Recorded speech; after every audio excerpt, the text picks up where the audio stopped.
महादेव मुंडे हत्याकांड में अब एक और चौंकाने वाला खुलासा हुआ है। इस मामले में पहले सनसनीखेज बयान दे चुके विजय सिंह उर्फ बाला बांगर ने आज फिर एक बड़ा दावा किया है।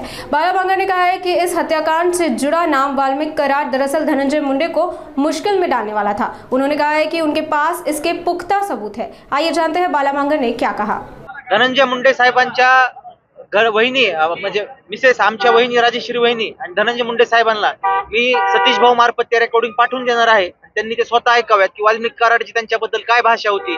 भाषा सोडून द्या, 2025 सालीपर्यंत धनंजय मुंडे साहेबांना आयुष्यातून उठवायचं होतं आणि परळीचा आमदार होऊन मंत्रिपदाची शपथ घ्यायची होती। आणि तथ्य रेकॉर्डिंग तर येणारच बाहेर। आता रेकॉर्डिंगचा खेळ सुरू झालाय तर तुम्ही अजून एक काढा, मी तर आता वाल्मिकीचं सगळंच काढतो ना। त्यांनी चालू केलं तर आता अंतच मी करणार आहे। आणि माझं काय कोणत्या बाहेरच्या महिलेशी वगैरे कुठे संबंध आहेत असं बोललं जातं वाल्मिकी कराड कोण, आणि सिद्ध करून दाखवा। बाळा बांगर भारत देश सोडून जाणार तर जीव देईल एवढं।